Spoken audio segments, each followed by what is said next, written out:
I turn within, dear Lord, for there you dwell. In my heart of hearts, where all is well.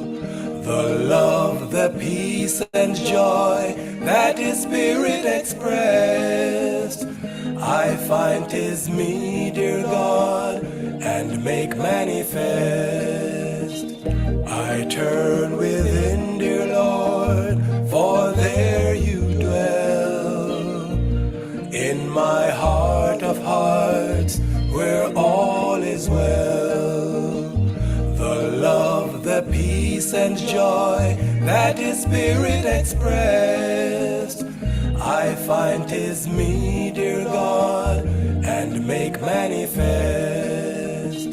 I turn within, dear Lord, for there you dwell. In my heart of hearts, where all is well. The love, the peace and joy that His Spirit expressed, I find 'tis me, dear God, and make manifest. Good evening, everyone, and welcome to the Temple of Light's Lifeline. I'm your host, Sandra Cooper, and I just welcome you to our hearts and to this hour of connectivity, livity, love, and laughter. It is a joy to welcome you here this evening. And as we begin all things, I would like to ask our pastor, Reverend Ann, to do our opening affirmative prayer. Reverend Ann. Thank you, Sandy. Good evening, everyone. And very especially to our guest this evening, Andreen. All is indeed well, as the presence of love is in our midst this evening. That presence that is even now just fully awakened within our conscious awareness. So we know that this evening's session is truly filled with the love of God. I know that that love is expressing itself, enjoying itself, moving upon itself to just stream forth through the consciousness of all who are with us this evening, and very especially Sandy and our guest, Andrea. We know it is all God, and we know that that love that allows each and every one of us to experience that which is highest and best in our life and affairs. I know we learn, we embody the insights that are shared this evening. And I know that as those insights fully embedded in our conscious awareness, we live our best lives. We do give thanks for the coming and the coming together and its sharing this evening as I release my word to that law with thanksgiving and know that, yes, love is truly made manifest this evening. I give thanks that all this is so. And so it is. Thank you, Reverend Ann, and welcome again to those of you who are just joining us. We are the Temple of Light Center for Spiritual Living, and you're listening and tuned in to Lifeline. You know, this program came about just around in the heights of COVID in 2020, and we saw it as an opportunity to provide some spiritual tools and strategies to help all of us to rise above and consciously respond to the challenges that were occurring at the time. Now, it has become a habit with us. And so every month we bring a wonderful new guest to share his or her insights with you with regards to how they allow the spiritual life and the science of mind principles that we teach to permeate their lives and make a difference in very challenging times. And so this evening, we have a very, very special guest joining us. She is a US-based Jamaican educator, poet, playwright, and award-winning author. She has penned full-length cultural dramas on African-American and Caribbean history and a book of poetry. She has lectured on race, class, culture, and resistance, parent-student-teacher partnership, linguistic variations, like what makes our students linguistically diverse and how we teach them English, and reimagining literacy in physical education. That's quite a mouthful. Her books have garnered reviews in several publications, including the Gleaner's Bookends, KTR News, and Jeffrey Phillips' Blogspot.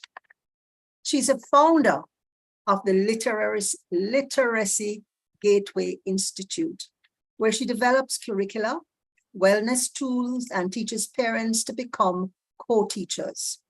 Her poetry has been featured in various anthologies, including The Caribbean Writer and 100 Plus Voices for Miss Lou, celebrating the renowned Jamaican folklorist and poet, Dr. the Honorable Louise Bennett Coverley. She has honored the legacy of Leonie Forbes, Jamaican theater practitioner, broadcaster, and author of Blessed Memory, in her praise poem, Woman Daring Greatly. Our guest studied theater arts at the Edna Manley College of the Visual and Performing Arts, and with Michael Schulman at the British American Acting Academy in the East Village, New York.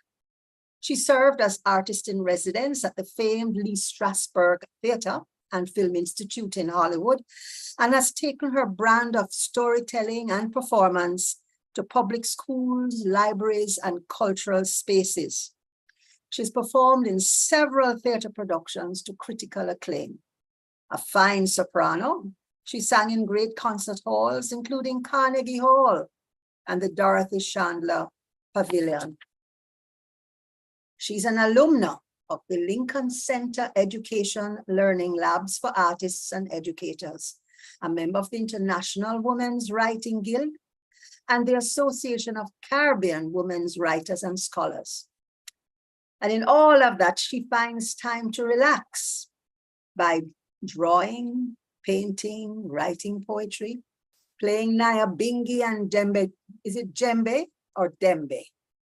Dembe drums, I think, and is learning to play the guitar.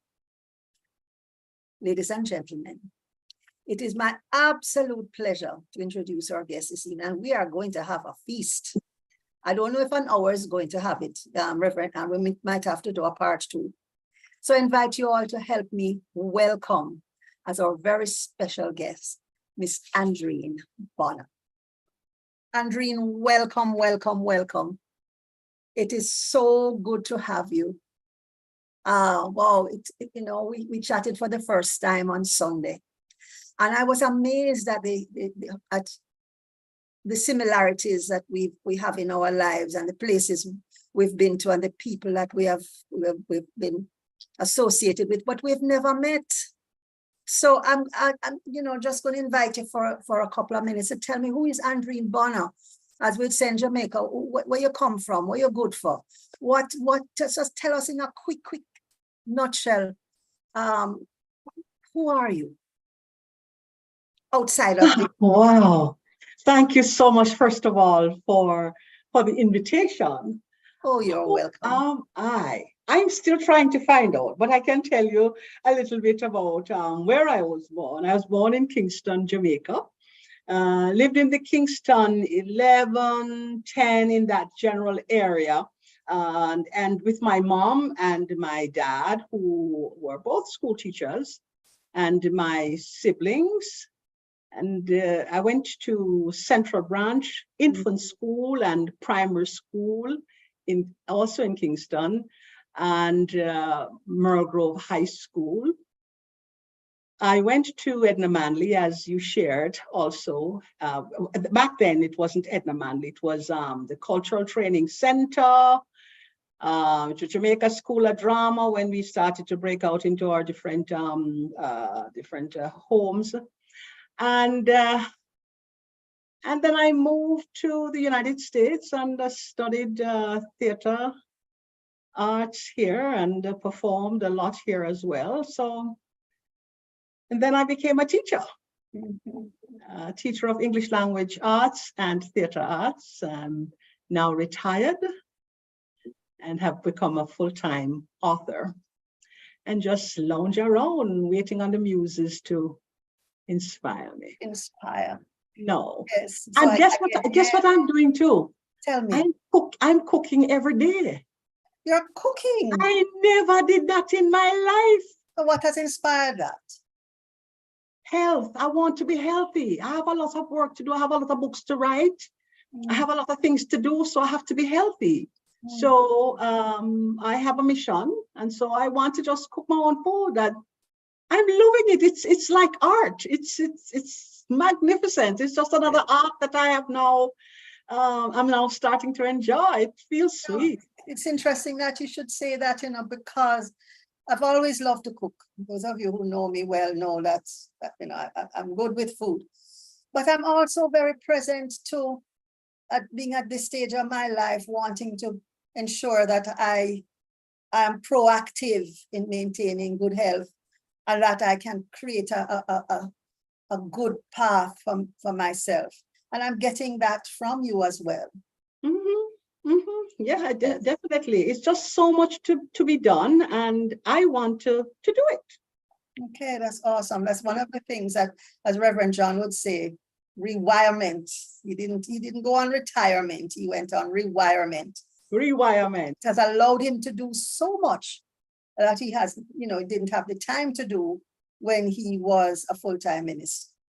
So tell me, what inspired you as a young girl to move into the world of the creative? Oh, I came out of my mother's womb performing. And that's the best thing I can say. I love to recite and sing and dance. I didn't always feel the love as an actor. I remember when I was about 5 years old at Central Branch infant school, it wasn't nurtured. My teacher, she cast me as a fairy in the Rainbow Fairies. I don't know if you remember that little poem. It's a little poem by L.M. Handley. It says, 2 little clouds one summer day went flying through the sky. They went so fast they bumped their heads and both began to cry. Did anybody hear that poem before? Anyway, yes. Well, my teacher decides that she's going to pull me out of the line. Now, it could very well be that either that I couldn't dance, or, well, I know I could dance, or probably, I don't know what her reason was. She never really explained to me what happened. And so she pulled me out of the line and never explained it to me. So my 5-year-old heart back then, was broken. And so when I was preparing for this talk, it dawned on me that it would take me around 18 years for me to be cast in a rainbow theme, critically acclaimed play as Lady in Orange and For Colored Girls Who Considered Suicide When the Rainbow Is Enough. Did you see that play? Any of you? For Colored Girls. What's the name of the play again? For Colored Girls. Yeah, I didn't see the play, but I know of it. Excellent. Well, the play was produced and directed by the illustrious and charismatic Lloyd Record. It was a tour de force. So all those years, I still had the colors of the rainbow inside of me. The orange. The orange that symbolized the creativity and that kind of energy. And I had both of them. I was always just bouncing off the wall. Listen, I'm going to ask you guys to do me a favor, because I'm not going to do this by myself today. I promised myself that it's not going to be by myself. I want you to remind me to I'll tell you a little story about me and Master and Ronnie Williams about this energy thing I was talking about. It is going to be critical and crucial to the talk. I will write it down and I will remind you. All right, thank you very much. Just remind me. Practitioner Steve, you there, remind me too, Him gone? I'm here. Okay. So, how was I able to maintain the colors of the rainbow those 18 years? Well, I fell more deeply in love with theater, and I gave myself permission to explore British, Irish, African poetry. I started writing my own poems and reciting, acted in plays at church. And in 1963, I entered the JCDC poetry competition. And I did a poem called Time Your Old Gypsy Man by Ralph Hodgson. In my mind, I knew that I did a great job. But one of the judges said I didn't sound like an 8-year-old reciting. I sounded like my teacher. Well, to this day, I don't sound like any teacher I know. But anyway, that's another story. So I was crushed, ladies and gentlemen, but I never gave up on me. I never gave up on me. I knew I had something special that was innately mine. You see, in church, I learned it through a little song, because I know you're talking about this spiritual connection here.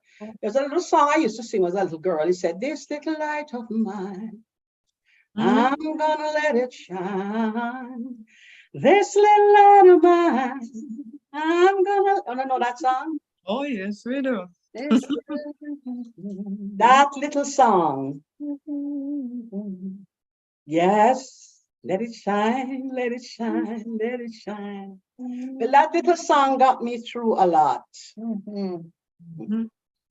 Until I met my angel mentor drama teacher, who appeared in my classroom at Merle Grove High School on Constant Spring Road in Kingston. Lord. Whew. His afro was like a halo, Sounds like it was love at first sight. Trevor D. Roll. Fresh from exploring England's theatre circuit. He brought creativity, a special kind of creativity and energy. And I recognized it because I too had the same level of creativity and energy. He recognized the creativity and energy in me too. Soul met soul. He was a very generous teacher, passionate, wanting to share the best of his knowledge with all of us. Because I really believe that Mr. Rohn really believed in the transforming power of theater arts in the adolescent classroom. Yes, I was 14 years old, impressionable and ready to take it all in. Les Brown would say I was hungry. The way Mr. Rohn channeled his creativity with every little consonant, written tongue twister he taught us, or just he would play with a single letter sound with their multiple sounds, like Happy Harry, the Honorable Hungarian is bald-headed. Oh Lord, oh my goodness. So he would scaffold for us with very exquisite, what I call enunciation, the plays he wrote and those he had us read and analyze before we performed, But Andrine Bonner in Trevor Rohn's class was a handful. Imagine with me for a minute, a 14-year-old in second form in the 70s. And I'm not talking about in the 20s here now. I'm talking the 70s. My favorite class of the day with Mr. Rohn. Minutes into the class, he tells me to go to the back of the class, turn my back to him and face the wall for the rest of the lesson. Now, I was bewildered because I don't know what I did. I said, "What I done, sir?" "You heard me, do what I say." I said, "Whoops."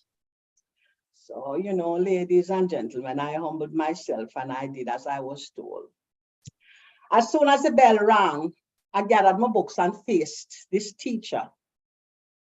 who had a smirk on his face.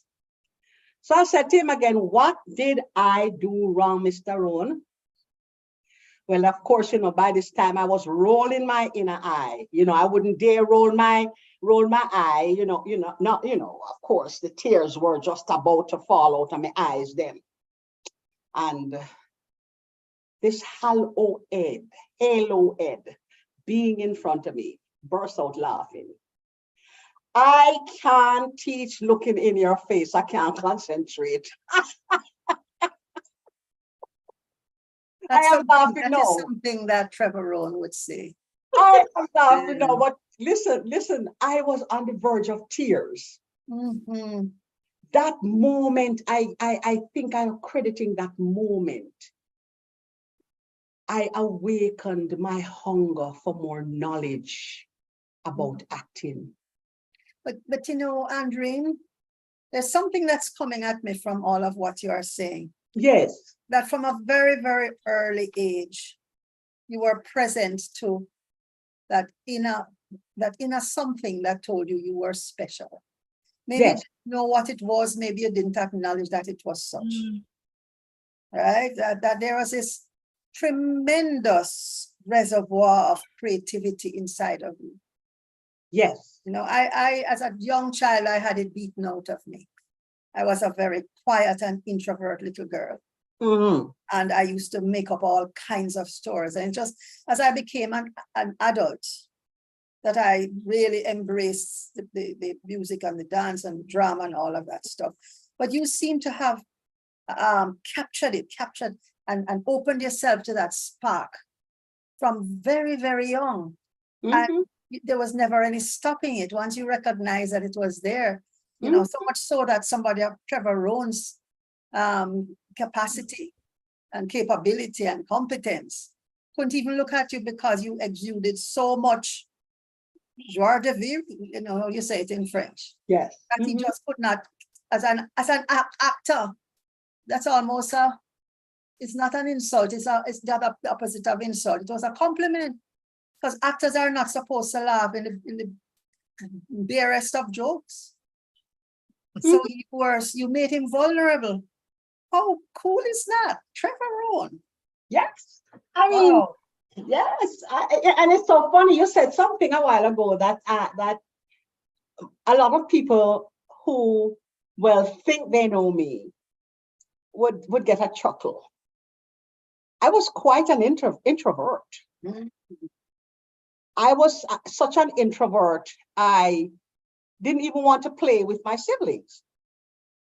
I wanted to find a book and go underneath a bed or go into the closet and lock myself away and read until my parents found me sleeping on top of a book or a book on top of me, sweating in some corner. I get that. And but then something happened to me when I went into Mr. Rowan's class. He discovered and also helped me to discover that I had this fire. I had this fire in me and I had this hunger. So he then went on to cast me in lead roles, I played the Queen Mother in The Rising Generation. That was a British feminist play by Anne Jellicoe. I received an award for best performance by an actress in the JCD Schools Drama Festival, and got a scholarship to the drama school. That time the drama school was at the Little Theatre. That's where we were. We didn't have that fancy building we have now with the fabulous citadel. It had no roof. Yes. So you had you had people like Louise Bennett and Faye Ellington and Ruth O'Shanks. I would call those the intermediates and the more mature group at the time, and then the liquor picked them with Tom Cross and Mrs. Janet Clunis. We used to be inside the theater, in the afternoons. I think maybe something like maybe two days a week, or maybe Tuesday, Thursday. I don't remember now. And then we would have dance teachers teaching us, like the fabulous Noel Chutkan. She was my teacher. I absolutely love her. Yes, great. Matter of fact, Noel Chutkan is the woman who made me really want to dance. Because I just loved her body structure, and I was a tall girl too, you know. Mhm. And she made me feel comfortable with my body to dance, although I never took dance seriously. Mhm. You know, I never took it serious. So in that particular play, you know, Trevor Rohn exposed me to ways in which, you know, like political structures would dominate and oppress women. And I was going to a girls' school at the time, you know, so I was learning how women would have to fight for agency. And them kind of feminist team that Rohn bring to me, you know, in the early days, you know. He Yes. made me love my little girl self, you know, in preparation for the woman I would become. And Wow, that's awesome. yes, and the roles Extraordinary. yes, and the roles that I would ultimately play that celebrated, you know, that overcoming Mhm. power, you know, of our women Mhm. across continents. My own mother, you know, and my aunties.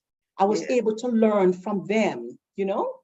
I played later on in a little bit more commercial theater. I played Motherwire. She was a clairvoyant woman who carried what I call the burden of Black people in Stafford Harrison's musical Anansi and Unsung Heroes. Okay. Mr. Rohn prepared me for that play. Okay. Stick up in there a minute. Yeah, Andre. man. I just want to welcome guests and persons who are joining us now for the first time. Our Yes. guest this evening on the Temple of Light Center for Spiritual Living's LifeLine is author, playwright, actor, Andreen Bonham, multifaceted personality. And she's been sharing a bit of her experience with us over the years. So please feel free to write your questions, put them in the chat, and I'm sure Andreen will be happy to answer them for you. I don't know if there are any of her friends and Kumbala on listening online. Please reach out and we will pass your questions on to her. Andreen, as we go along, Yes. when did you first become present to this teaching we call the science of mind? What led you to it, or what led it to you? Okay. Science of mind for me, I was introduced to it in so many different ways. I first was introduced to one aspect, one of the spiritual practices by a wonderful, wonderful man called Rani Williams. And that happened in theater because Rani Williams, so now I have to tell you my Rani Williams story. I used to bounce off the walls during rehearsals. I couldn't stay still. So one day Ran pulled me aside and he lovingly said to me, you know, in between scenes, you know, you should find a quiet place and be still, center yourself. Well, I thought him did bulla me. He meant it in a good way. So every show I do to this day, I center myself. And that's when I learned about that practice, but I didn't have a name for it. All I called it was centering myself. I learned from Reverend Arthur Chang when I lived in Los Angeles. Yes, he visited us in Jamaica a few years ago. Wonderful. Oh, really? Yes. Oh my goodness. He was our He guest was the at one who our really. yes, he came as a guest at our and Thanksgiving celebration sometime back in July. Or 2007 or 6. Thereabouts, yes. Yes. So Reverend Arthur Chang was the person who got me a little closer to Science of Mind when I lived in LA. My friend Claudia Robinson had invited me to go with her because she was an active member there. And, I would hang out with them, and I got very much involved with them. I even sang in their choir. We went to as you read in my bio, we went to Carnegie Hall and did a whole fabulous presentation there. And that's where I learned meditation, even though, but still, I'm still a work in progress. Sometimes I tell you that I have to learn. He used to call it the chattering monkeys in your brain. So he would teach me to try to to quiet them, the chattering monkeys, and just spend some time and just center yourself. So that's one of my lessons that I learned in Science of Mind, and I'm still learning it. I'm still learning it because I have to learn that the thoughts are things that are going about them business. Them come into your head and them need to go about them business, and them going about the business. I don't need to fast with them. I just need to be still and let them go about their business and be about my own business. So that's what I am learning in Science of Mind right now, how to be still. And I find, what I find, ladies and gentlemen, is that when I am still, oh my goodness, I learn so much. Yes. You know why? Because I'm listening. I'm listening deeper. I like quiet now. I have all kind of TV here, TV there, cell phone here, computers there, and nothing is playing in my house sometimes. It's just still. And I get up sometimes early morning in the stillness, and some of the most beautiful lines. I'm working on a production for many years now. I started writing it in 2003. And it's about Nanny of the Maroons. And that little lady, she's very cantankerous sometimes. When I want to sleep, she wake me up early in the morning. And let me tell you something. I don't call her Nanny of the Maroons. I call her Nana Abena. That's the name I gave to her. Nana Abanar. Nana Abena. I had to give her her name. Yes. And she would wake me up in the quiet of the morning, and I would write and she would give me the most exquisite lines to write. So I'm learning the value of quiet, and I would be quiet now and let you speak. Yes, you have said something really profound. We spend our lives living from the outside in. We react, we respond, we are affected by, we are the victims, life is occurring and we respond to it. And what I'm hearing in the depth of what you are saying, Andreen, is that in the stillness of the morning, you said she'll wake you up. That is how powerful the inner wisdom of our being is. And it takes the form of the character. This is what I'm getting. It's taking the form of the character that you are writing about. And she comes to you as your inner wisdom. Yes. And she's delivering to you the lines of the documents that you are writing. And it's because you're allowing yourself to be still that message is coming at you. And that's prolific. What else do you think you have gained from this practice, from this teaching of the Science of Mind? What else I have gained? Oh boy, I gained so much. I remember a course I took recently. Do you remember that course, Reverend Anne? Does Steve remember that course? He Which was one there. that? No, it wasn't. It was consciousness is what I am. What was it?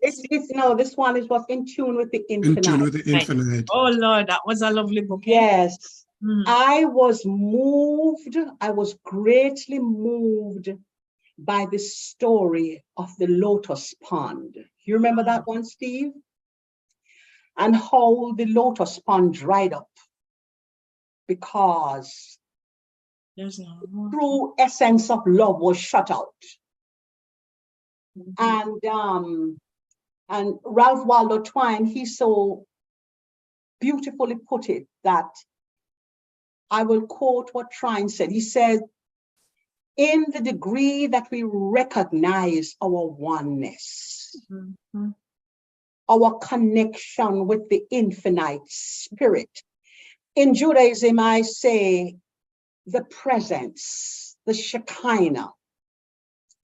And Trine would continue to say, which the life of all and the degree that we open ourselves to this divine inflow, do we come into harmony with the highest and the most powerful and the most beautiful ever. I mean, those were some exquisite words, you know, and the study was wonderful. And in the course, I felt more beautiful again, because I had a moment when I never felt beautiful because I was broken. So, Because you were what? And Because so, you were what? pardon? You didn't feel beautiful because you were what? I was broken from Broken, I get that. romantic love. Broke Got me. that.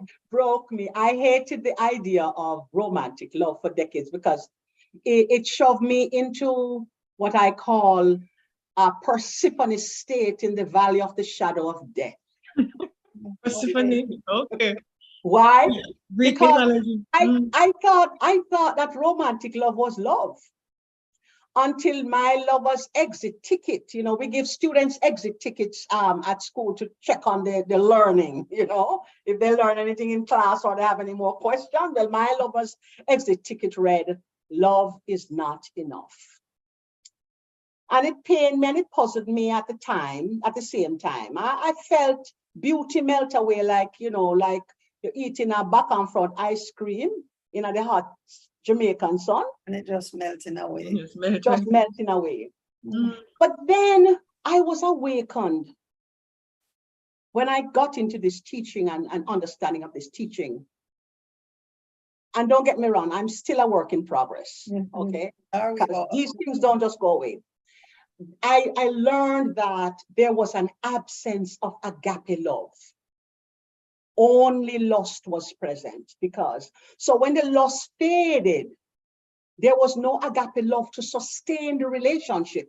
There was no solid, unshakable, common foundation.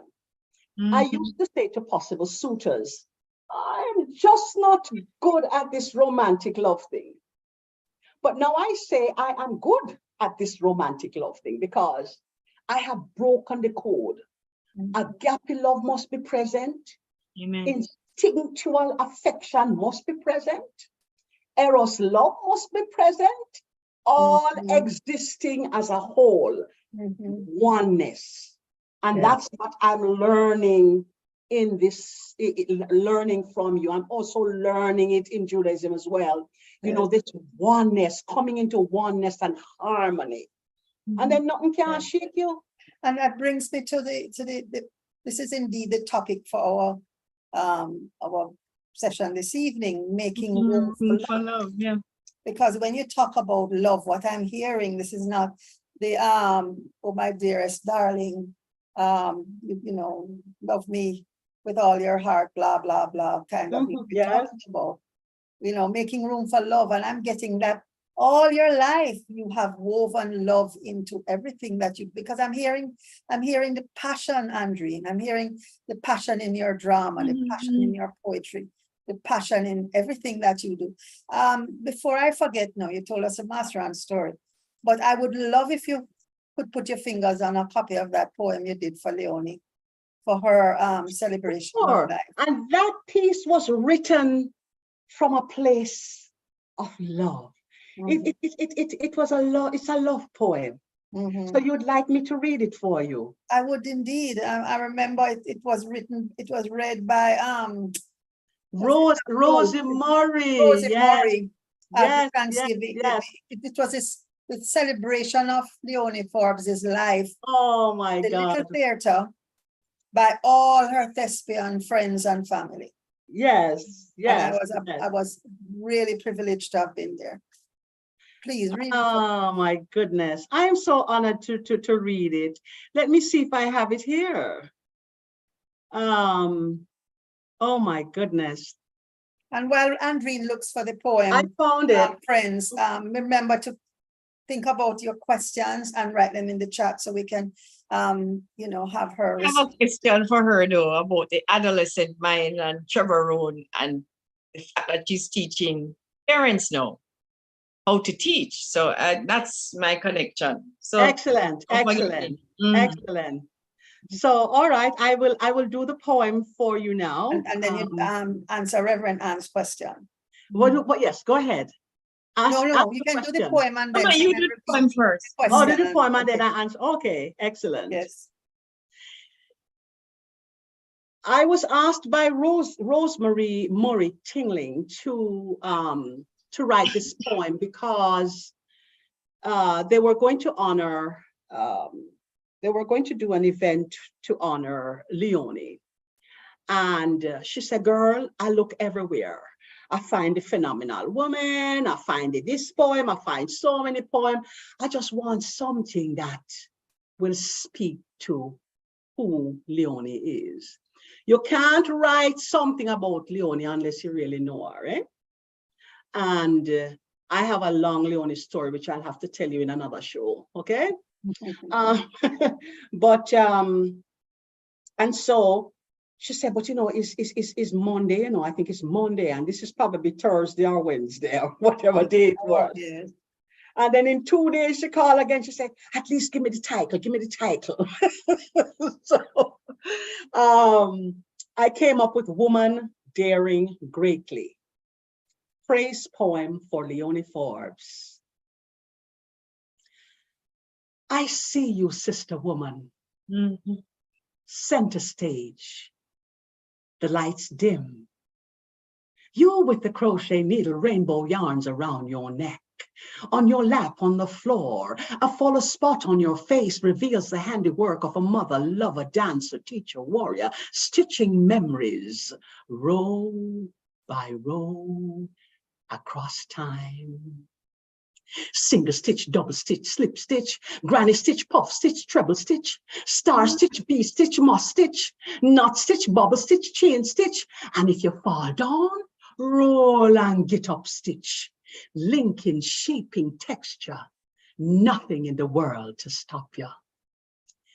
I see you, Mother Courage, raising 2 boys, 2 girls, bedtime stories, soft kisses, moonbeams join in the play, while night frogs whistle mental lullabies, and children sleep soundly in your care. Then sorrow broke in. Your 2 sons to bury, tears crochet patterns into dreams for your daughters, exquisite as the lace bark, labyrinths of new routes to wholeness. I see you, lover. Where red bougainvillea, nature's duvet, caress your home, permeates with its honeyed fragrance, inspiring your inner garden of bliss. Where your words satisfy soul's deep desire for oneness. Goddess of beauty and sensuality, weaving affection with your lion heart. Good morning, honey. How you feel? All right. Make her rub your feet. For your heart does not count birthdays. It's a metronome measuring thoughtfulness, the truth in love's voice, the closeness of warm breath, the way you wish to be loved. I see you, dancer, stretching on the bar, warming your lean body, strengthening the muscles of the mind in preparation for the grand jeté across the world to hone your craft. This Dr. Bird flies emerald green high over London, slapping, clacking, rock steady, reggae wing songs, movements allegro, stitching patterns of Jamaican, European, African forms on grand stages, from classical susus and echapes, pirouettes, yabara, kumina, and dinky mini. You, a sight to behold. Londoners marvel at your stories of cultural intersections, a choreographer's dream. In the name of Rex Nettleford, I see you, teacher. Griot of gritty tales, praising gusty women from wastrels to warriors, ululating grief songs from cockpit country to concrete jungles of real life Persephones, forced into hell from privation, abuse, hunger, with sheer will to rise like the Egyptian Benny Bird from the ashes, to be born again with for soul's journey, bearing gifts of knowledge and creativity. From Saraswati's crown, script in one hand, upright Vienna playing Rasta woman vibration, pours ceremonial healing waters from your water pot, mentoring young actors in the name of hope.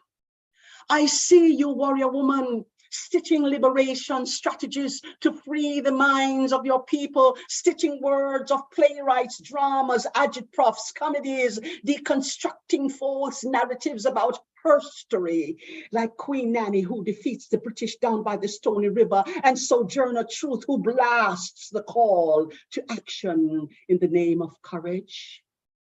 I see you, great ancestor, smiling under the moonlight's lace, the closing curtain, a film of your crocheted motifs, iridescent rainbows, a natural mystic washes this upper room, stirring the genealogy of our becoming in the name of love. Single stitch, double stitch, slip stitch, granny stitch, puff stitch, treble stitch, star stitch, V-stitch, moss stitch, knot stitch, bubble stitch, chain stitch, and if you fall down, roll and get up stitch, linking, shaping, texture.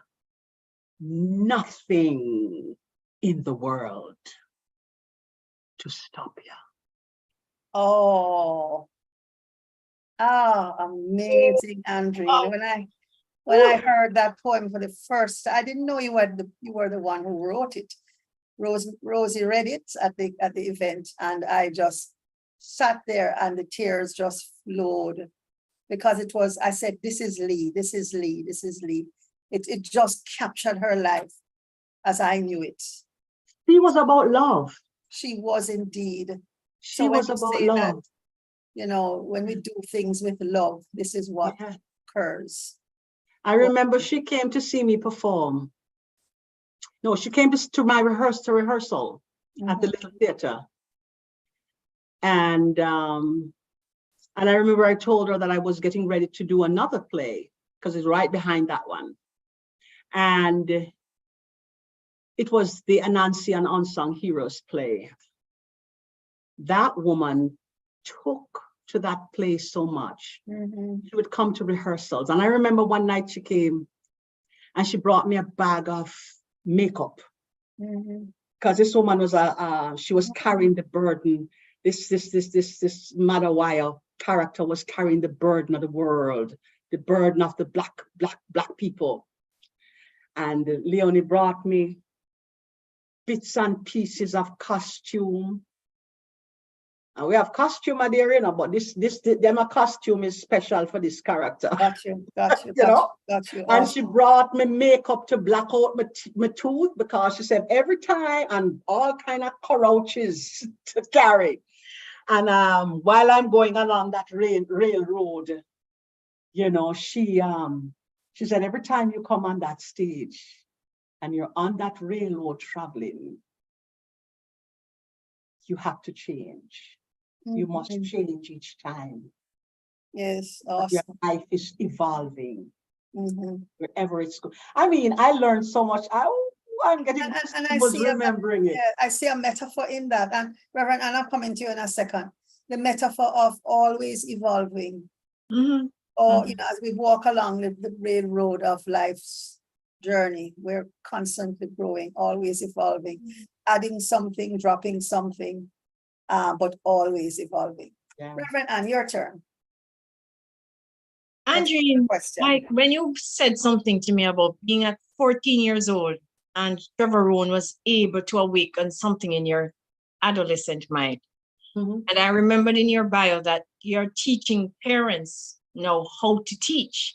Mm, I wondered at the connection because we have adolescent persons in our congregation, and there's a disconnection as to how to relate, how to speak to them, how to treat them in such a way that there is a spirit of oneness. For me, well, call it self-interest. I think that basically you're grooming a generation to take over. absolutely. And if you don't get it, if you can't speak the same language, then the mission and the vision will go through the window, because they are the ones who are going to take the baton on from the older ones. Well, one thing I can tell you that I have been once you invited me, I started to think and I started to vibe on something. And you have so much love in your path, on your path, on the Science of Mind path. And it's how to harness that love and to get the young people to get involved. And I'm getting all giddy right now because this is exciting. This excites me because I love young people. Because there was so much love, like from the Trevor Rowans of the world and the Dennis Scotts of the world, and the Joan Martins, Barbara Martins of the world and Mrs. Grants of the world. Those teachers. I had some really wonderful teachers in my life. And of course, my two parents. One of the things that I started to fantasize, I fantasized the Lums then and Scott Enlightenment Academy. I just vibed on that for a couple weeks now, thinking about it. Lumsden and Scott Enlightenment Academy. Because you guys are just so poised. You have it. You have it. You have that love thing. You are so poised to expand that reach to the young people, but it's how to make it happen. Right. You have all the ingredients, the love, the teaching. I wish I had. I don't want to go back in time and regret. I'm not supposed to. I mean, I'm being enlightened now. I'm supposed to be a different kind of. But listen, I'm a work in progress. Okay. Okay. But when I was in school, I used to go to an Anglican school, and I went to a Church of God 70 church. Two different teachers, diametrically opposing. There was no Christmas, but Christmas was at school. There was no Easter in my church, but there was Easter at school. How does a child navigate and become successful with that kind of, contradiction? It's not that any of the paths are bad. I'm not criticizing any paths. I'm just saying, I just think about a path like your path.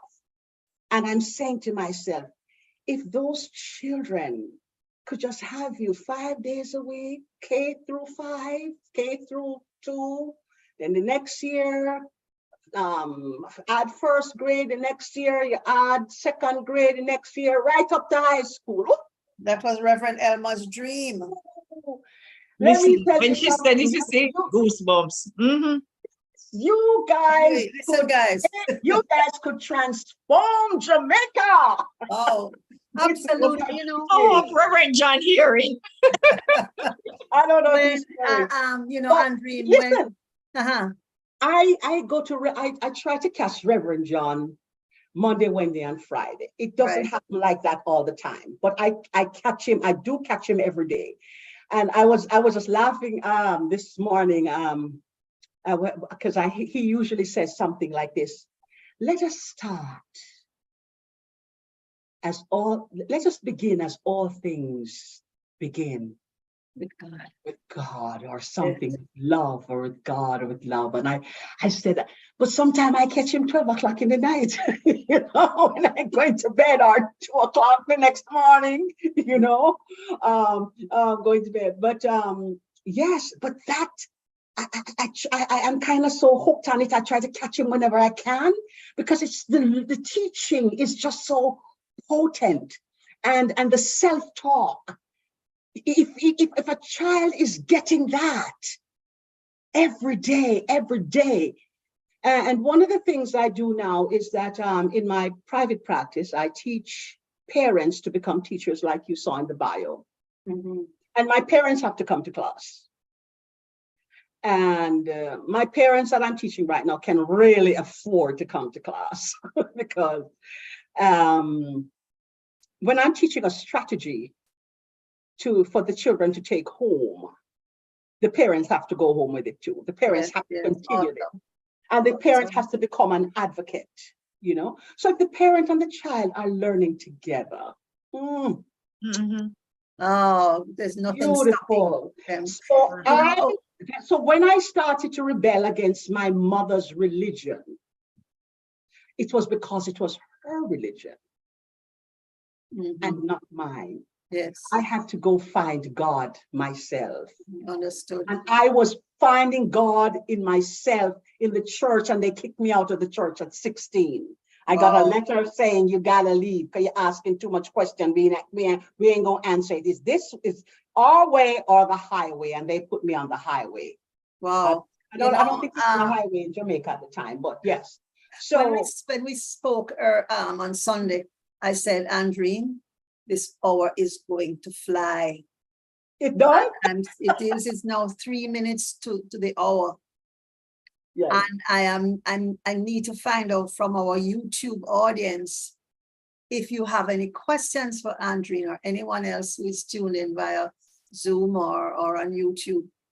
We have a couple more minutes. We can maybe take one very brief question or two. And of course, Andreen, you'll give very brief answers. You know, if we have there's no need for questions today. We have a lot of congratulatory stuff. Sandra James and Lilith Nelson saw her in Colored Girls. Oh. We won't even bother start with the comments about the poem, right? People is bawling all over the place. Just wanted the YouTube people to know that we acknowledge all of the comments. There are no questions per se. Lilith loves the Lumsden Scott Enlightenment Academy. And again, the poem, Michael Record loves the poem. So you know what that means, almost like one, right? And he also saw you in Colored Girls. That's about it. That covers all the YouTube people, even though that's not everyone on YouTube. Thank you, Steve. So thank you, YouTubers. Yes. So Andreen, lastly now. Yes. What's next for you? What's next? It's Reverend Beckwith talks about the unfoldment. I think every time he talks, he uses that word, unfoldment. Again, I'm a work and a work in progress. I am currently writing books and more books. I'm getting ready now to go off to the Harlem Book Fair. I was invited. Wow. I was invited, and that's a beautiful thing to be invited. I was invited by the founder. The founder, his name is Max Rodriguez, and the another wonderful woman who interviewed me some time ago, and now has introduced me to Mr. Rodriguez. And so I was interviewed along with my dear friend, who of my fellow writers, Linda Edwards and Dale Mahfood. We were interviewed, and they're very excited about the Caribbean voice inside of the Harlem Book Fair. Because, you know, they have very, how should I put it, an impressionable list of alumna, you know, the likes of Maya Angelou and Mickey Giovanni, you know, and Toni Morrison. So it's really very heavily African-American. Okay. But I'm opening the door and to be invited into that space, I am just beyond myself right now. It's really, I'm ready. I'm ready for it. Wow. Awesome. I'm giddy with excitement. Wow. So I keep writing. I'm getting ready to release my poetry. Now, poetry for me has been a journey. I've been writing poetry since I was a little girl. But I met an absolutely fabulous man by the name of Kwame Dawes. Ah, yes. And Calabash fame. yes, Mr. Kwame Dawes. I saw him in presentation, performance, and a couple other things. And his dear friend at the time, I called his friend Colin Chana. Channel. Yeah, don't mean to. I'm not dropping names. No, is my friend. Yes, indeed. So I called Mr. Chana and I said, Mr. Chana, I have some poetry here. I have over 200 and something of poems. I would like somebody to read them and tell me if they're publishable. And then he said to me, you know, the poetry man, come on, call Kwame. So I called Mr. Dawes, and Mr. Dawes gave me a sweet, loving talk. He said, you have to find it within yourself to want my help. In other words, I am not Kwame Dawes for nothing. So be ready for the criticism and be ready to learn. Open yourself, open your heart to it. Yes, yes. So I look forward to hearing the. He did not have to cajole me to open my heart. It was so. 986 words later, he sends me an essay, literally 986 words. I'm so apprehensive. I counted all the words. I said, this man take all this time to write this. And you know which poem he mentioned? Another praise poem I did for Rex Nettlefoot. That is our part 2. So that is our part. So that book of poetry is coming out at least by the end of this year or early next year. And it's a praise poem about women. It's all about women celebrating. It's called Woman in the Wind. So I can look forward to seeing you at Calabash 25. I'm speaking my word, so don't say nothing yet. 25. It's every other year. All right, I will do my best to be at Calabash. Yes. And I'm constantly writing. I'm working on the 3rd in the series, my fiction work. Okay. The Olympic Gardens, Cherry Gardens series. That one is I'm really desperately trying to get it into the Jamaican school system because I've been picking them. Well, you know that what we work with is prayer. Yes. Whatever you want, put it in prayer. Andreen, it was an absolute pleasure having this conversation with you. I know I get that sense that the orange don't squeeze out yet. I get a sense that there's a whole lot more juice. And I get a sense that Trevor Rowan is smiling right now. I can see his face smiling in that wonderful sort of deep baritones, you know, and he's going, very happy. Yes. So, wow, ladies and gentlemen, it is almost with regret that I feel that we have come to the end of our Lifeline this evening. we've had as our guest author, writer, playwright, just such a multifaceted person. And, I see God expressing in so many different ways in this beloved soul we know as Andreen Bonner. It was a pleasure talking with her. It was a pleasure hearing her stories, a delightful poem on or master of the theater, Leonie Forbes. Oh, that was a wonderful share. Thank you so much. And I know that we certainly will wish you, Andreen, that this path that you have cleared in your own rewirement will be as fulfilling as the last umpteen years that you have been on this planet. And so I'm going to ask Reverend Anne to just do a very quick thanks, and then I'm going to turn it back to you to do our closing affirmative prayer. Ooh. Reverend Anne. It's with distinct pleasure. Oh Lord, I convey our gratitude for this evening, enlightening, the awareness. Wow, it was completely enjoyable and filled with insights as you promised. And if it's anything we are taking away, it's for each one of us to remember to make room for love in everything. Definitely. And it enables us to remain whole. Thank you, Andreen. Thank you, Sandra. Thank you, Steve and Vance, and all those who tuned in to a really wonderful session. And may God be the pilot of your life, Andreen. Mm-hmm. Thank Awesome. you. Thank you, Reverend Anne. And Thank you. just to close us off, to know that we begin with God, we end with God. And we're asking you to do us the pleasure. Baruch atah Adonai Eloheinu melech haolam. Blessed are you, our God, source of all light in the universe, who gives us this lifeline of connectivity, livity, love, and laughter to share in this virtual space. I'm grateful, very grateful for this wonderful opportunity to tell my story. I give thanks for the moderator, Sandra Cooper, for keeping this vibe together this hour.